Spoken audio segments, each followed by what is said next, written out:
جمعية الدعوة والإرشاد وتوعية الجاليات بمحافظة بدر। প্রত্যেক ফরজ সালাতের পর একাকী হাত উঠিয়ে দোয়া করা যাবে কিনা? আলহামদুলিল্লাহ রাব্বিল আলামিন ওয়া সাল্লাল্লাহু আলা নবিনা মুহাম্মাদিন ওয়া আলা আলিহি ওয়া সাহবিহি আজমাইন, আম্মা বাদ। দোয়া করা গুরুত্বপূর্ণ একটি বিষয়। বিশেষ করে হাত উঠানো দোয়ার একটি আদব। রাসূলুল্লাহ দোয়া করতেন, হাত উঠিয়ে দোয়া করতেন। হাত উঠিয়ে দোয়া করা দোয়া কবুলের একটি বিষয় রয়েছে এবং দোয়ার একটি আদব রয়েছে। এই বিষয়ে হাদিস যেটি রয়েছে, ইন্না রাব্বাকুম হাইয়ুন কারীমুন ইস্তাহি মিন আবদিহি ইযা ইয়ারফা ইলাইহি ইয়াদাইহি ফায়ারুদ্দুহুমা সিফরান আও ক্বালা খায়বাতাইন। নিশ্চয় তোমাদের প্রভু লজ্জাশীল এবং সম্মানিত। তিনি লজ্জাবোধ করেন যখন তার বান্দা তার দিকে হাত উঠায়। খালি হাতে ফেরত দেওয়া অথবা বিফলে ফেরত দেওয়া তিনি লজ্জাবোধ করেন। রাসূল সাল্লাল্লাহু আলাইহি ওয়াসাল্লামের যে আদর্শ ছিল, তিনি হাত উঠে দোয়া করতেন। তো একজন মুসলিম রাসূলের আদর্শ মেনে চলবে। লাকাদ কানা লাকুম ফি রাসূলিল্লাহি উসওয়াতুন হাসানাহ। আল্লাহ রাব্বুল আলামিন ইরশাদ করেছেন, তোমাদের জন্য তোমাদের রাসূলের মধ্যে রয়েছে উত্তম আদর্শ, উত্তম নমুনা। রাসূলের আদর্শ নমুনা একজন মুসলিমকে অবশ্যই গ্রহণ করতে হবে। বিশেষ করে নবুয়তের 23 বছর জীবনে তার যে আদর্শ নমুনা অবশ্যই গ্রহণ করতে একজন মুসলিম বাধ্য। যে কোনো ইবাদতের ক্ষেত্রে, বন্দেগীর ক্ষেত্রে, প্রত্যেকটি ক্ষেত্রে, দোয়ার ক্ষেত্রেও। রাসূল সাল্লাল্লাহু আলাইহি সাল্লাম কি তিনি ফরজ সালাতের পর, প্রত্যেক ফরজ সালাতের পর হাত উঠিয়ে দোয়া করেছেন কি করেননি, এই বিষয়টা আমাদের দেখতে হবে।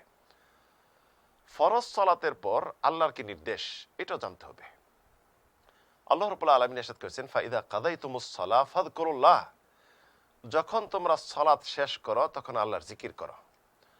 রাসূলুল্লাহ ফরজ সালাত শেষ করে আল্লাহর জিকির করেছেন, দোয়াও করেছেন। তিনি দোয়া করতেও বলেছেন, কিন্তু হাত উঠিয়ে তিনি দোয়া করেছেন, হাত উঠিয়ে কোনো সাহাবী দোয়া করেছেন এর কোনো প্রমাণ পাওয়া যায়নি।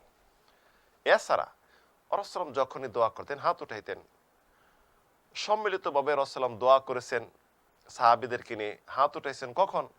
জুম্মার সালাতের দ্বিতীয় খুতবায় বৃষ্টির জন্য যখন দোয়া করেছেন, রাসূলুল্লাহ দোয়া করেছেন, সাহাবীরা হাত উঠিয়ে আমিন বলেছেন। এটি প্রমাণ পাওয়া যায় হাদিস দ্বারা। এছাড়া রাসূল সাল্লাল্লাহু আলাইহি সাল্লাম যখন দোয়া করতেন তিনি হাত উঠাইতেন। যেই স্থানে রাসূলুল্লাহ হাত উঠাননি সেই স্থানে হাত উঠে নিয়মিত দোয়া করা, এটা রাসূলের সুন্নাহ না, এটা মুস্তাহাব নয়। তো যেটা সুন্নাহ না সেটা তার বিপরীত হবে। কেউ যদি সুন্নাহ মনে করে নিয়মিত ফরজ সালাতের পরে দোয়া করে, এটা বিদআত হবে।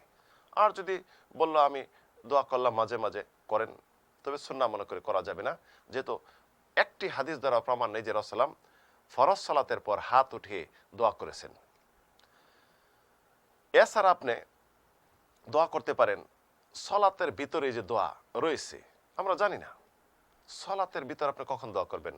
দুই সিজদার মাঝখানে দোয়া রয়েছে, রাসূল হাত উঠিয়ে দোয়া করেননি।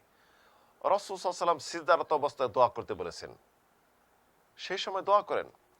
রাসূল সাল্লাল্লাহু আলাইহি ওয়াসাল্লাম দোয়া করতে বলেছেন আত্তাহিয়াতু দরুদ পড়ার পর সালাম ফিরানোর পূর্বে দোয়া করেন, রাসূল তখন কিন্তু হাত উঠাননি।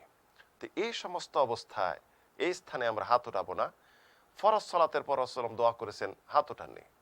আল্লাহুম্মা আইন্নি আলা যিকরিকা ওয়া শুকরিকা ওয়া হুসনি ইবাদাতিক, রব্বানা আতিনা ফিদ দুনিয়া হাসানাহ ওয়া ফিল আখিরাতি হাসানাহ ওয়া কিনা আযাবান নার, এরকম অসংখ্য দোয়া করেছেন, হাত উঠাননি। তাই রাসূল সাল্লাল্লাহু আলাইহি ওয়াসাল্লাম যেই স্থানে দোয়া করেছেন হাত উঠে, সেই স্থানে আমরা দোয়া করব। যেই স্থানে দোয়া সাব্যস্ত নেই সেই স্থানে আমরা দোয়া করব না হাত উঠে।